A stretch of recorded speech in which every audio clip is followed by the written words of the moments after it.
የካዕባ መታደስ የአላህ መልእክተኛ ሰለላሁ ዐለይሂ ወሰለም በ35 ዓመታቸው ቁረይሾች ካዕባን ለመገንባት ወሰኑ። ምክንያቱም ካዕባ ከእስማኤል ዘመን ጀምሮ ርዝመቱ 9 ክንድ የሚሆን ግንብ ላይ የተቀመጠ ድንጋይ በመሆኑና ጣሪያ ስላልነበረው ሌቦች ከውስጡ የነበረውን ሀብት ሰረቁ። አሰላሙ አለይኩም ወራህመቱላሂ ወበረካቱ። ወደ ቻናል ቤተሰቦች እንዴት ናችሁ? ሰላም ከኔ አልሐምዱሊላህ በጣም ሰላም ነኝ። ክርስቲያን ወገኖቼ ሰላም ብያለሁ። ሲራ ክፍል 4 ቻናሉን ሰብስክራይብ ያድርጉ። የካዕባ መታደስ የአላህ መልእክተኛ ሰለላሁ ዐለይሂ ወሰለም በ35 ዓመታቸው ቁረይሾች ካዕባን ለመገንባት ወሰኑ። ምክንያቱም ካዕባ ከእስማኤል ዘመን ጀምሮ ርዝመቱ 9 ክንድ ከሚሆን ግንብ ላይ የተቀመጠ ድንጋይ መሆኑንና ጣሪያ ስላልነበረው ሌቦች ከውስጡ የነበረውን ሀብት ሰረቁ። በተጨማሪም የጥንት ቅርስ እንደመሆኑ መጠን ግንቡን የሚያዳክሙ ሁኔታዎች ተፈጥረዋል። ነብዩ በመልእክተኝነት ከመላካቸው 5 ዓመታት ቀደም ብሎ መካ በኃይለኛ ጎርፍ ተጠቅታ የቁርአንን ቤት ሐረምን አጥቅቷል። የካዕባ ግን በዚህ ጎርፍ ምክንያት ሊፈርስ ተቃርቧል። እናም ቁረይሾች የእሱ ካላቸው ክብር የተነሳ ሊገነቡ ወሰኑ።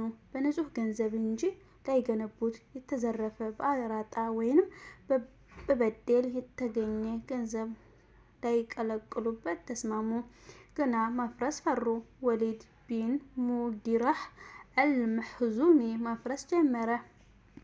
እርሱ ምንም እንዳልሆነ ተከተሉትም።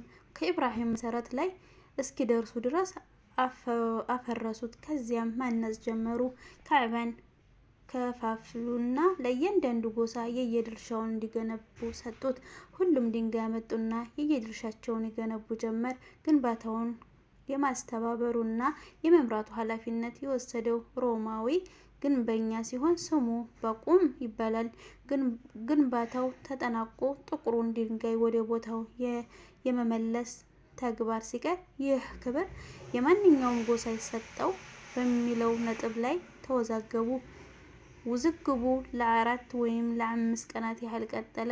በተከበረው ምድር ላይ ወደ አስከፊ ጦርነት ሊለወጥ እስኪቃረብ ድረስም በረታ። ገና በስተመጨረሻም ወደ መስጊዱ ቀድሞ የገባው ሰው የሚሰጠውን ዳኝነት ሊቀበሉ አቡ ኡመያህ ቢን ሙጊራህ አልመሕዙሚ ሀሳብ አቀረበ። በዚህም ሀሳብ ተስማሙ። ሁሉም ቀድሞ የሚገባውን ሰው በጉጉት በመጠባበቅ ናቸው። ማን ይሆን ቀድሞ የሚገባው? ዳኝነቱስ በምን ይሆን? 6 ከትንሽ ቆይታ በኋላ የአላህ ፈቃድ ነው። የአላህ መልእክተኛ ሰለላሁ ዐለይሂ ወሰለም ቀድሞ ገቡ። ሲያዩዋቸው ሁሉም ተደሰቱ። ይህማ ታማኙ መሐመድ መሆኑ እርሱ ፍርድ ለመቀበል ተስማምተናል አሉ። ከአጠገባቸው ሲደርሱ ዝርዝሩን ነገሯቸው። ነብዩ ሰለላሁ ዐለይሂ ወሰለም ኩታ እንዲነጠፍላቸው አዘዙ። እንደውም ከኩታው መሃል አስቀመጡት።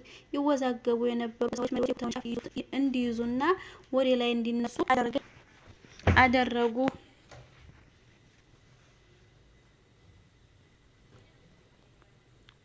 ወይም ቀመጠ ኩታ ሲያስ ነብዩ ሰለላሁ ዐለይሂ ወሰለም ድንጋዩን አነሱና ከቦታው ላይ አስቀመጡ። ይህ ሁሉንም ያስደሰተ ፍትሃዊ መፍትሄ ነበር። ቁረይሾች ግንባታ ያሰባሰቡት ንጹህ ገንዘብ አነሳቸው። እናም በስተሰሜን አቅጣጫ 6 ክንድ ያህል ቦታ ተዉ።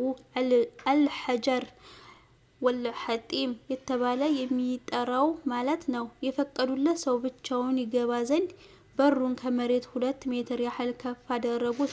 ቁመቱ 15 ክንድ ሲደርስ 6 ምሰሶዎች አቁመው ጣሪያ አበጁለት። ካዕባ ሲጠናቀቅ ባለ 4 ማዕዘን ቅርጽ ሆነ። ቁመቱ 15 ሜትር ይደርሳል። ሐጀር አል አስወድ ጥቁሩ ድንጋይ ያለበትና ከእርሱ ትይዩ የሆነ ጎኑ 10 ሜትር ሆነ። ሐጀር አል አስወድ ጠዋፍ ከሚደረግበት መሬት በ1.5 ሜትር ከፍታ ላይ ተቀመጠ። ቀሪዎቹ 2 ጎኖች እያንዳንዳቸው 12 ሜትር እርዝመት ያላቸው ሲሆኑ በሩ በ2 ሜትር ከፍታ ላይ የታነጸ ነው። ከውጭ በኩል ቁመቱ 0.25 ሜትር ስፋቱ ደግሞ 0.3 ሜትር የሆነ ግን በካዕባ ዙሪያ ታነጸ። ከነብይነት በፊት የነበራቸው ታሪክ በጥቅሉ ነብዩ መሐመድ ሰለላሁ ዐለይሂ ወሰለም በልጅነት እድሜያቸው ጀምሮ ከተለያዩ ሰዎች ላይ የነበሩ መልካም ባህሪያትን ሁሉ አጠቃላይ የያዙ ሰው ነበሩ። አስተሳሰባቸው ቅን፣ ጥልቅና ቀጥተኛ እንዲሁም ፍጹም አስተዋይ ነበሩ። ረጅም ዝምታቸው በጥልቀት በማሰብና በማስተንተን ሐቅን ለመፈተሽ ረድቷቸዋል። በበሳል እና ፈጣን አእምሯቸው የህይወትን ገጽታና የሰዎችን ጉዳዮች በጥልቀት መመራመር የማህበረሰቡን አጉል ልምዶችና ባህሎች ርቀዋል። ከማህበረሰቡ ጋር ያላቸው ግንኙነት በጥንቃቄ መስርተዋል። በበጎ ነገር ላይ ይሳተፋሉ፣ ካልሆነ ግን እንደተለመደው መገለልን ይመርጣሉ። አስካሪ መጠጥ አይጠጡም፣ ለጣዖታት የታረደ አይመገቡም፣ ጣዖታትን በዕለት አይሳተፉም። ከልጅነታቸው ጀምሮ ከባዕድ አምልኮዎች የራቁ ነበሩ። የጣዖት አምልኮን ከምንም ነገር በላይ ይጠላሉ። ሌላው ቀርቶ ላትና ዑዛ በተባለ ጣዖት መማልን እንኳ አጥብቀው ይጠሉ ነበር። አላህ በክፉ ልምዶች እንዲጠበቃቸው ጥርጥር የለውም። በአንዳንድ አጓጉል ጨዋታዎች ላይ ለመሳተፍ ባሰቡ ጊዜ መለኮታዊ ኃይል ጣልቃ መግባት ያቅባቸዋል። ኢብን አልአሲር ባስተላለፉት ዘገባ የአላህ መልእክተኛ ሰለላሁ ዐለይሂ ወሰለም እንዲህ ሲሉ አውግዘዋል። የቅድመ እስላማዊ ጃሂልያ ሰዎች ይፈጽሟቸው የነበሩ ድርጊቶችን ለመፈጸም ያሰብኩት 2 ጊዜ ብቻ ነበር። በሁለቱም ጊዜያት አላህ አቅቦኛል። ከዚያ በኋላ አላህ መልእክተኛ በማድረግ ልቅና እስከ ለገሰ ጊዜ ድረስ አስቤ አላውቅም። አንድ ሌሊት በመካ ከፍታ ላይ አብሮኝ ፍየል ይጠብቅ ለነበረው እረኛ ወደ መካ ሄጄ ሌሎች ጣዖቶች እንዲጫወቱት እኔም ልጫወት ስለምፈልግ ፍየሎችን ጠብቅልኝ አልኩት። ፈቃደኛ ሆነ።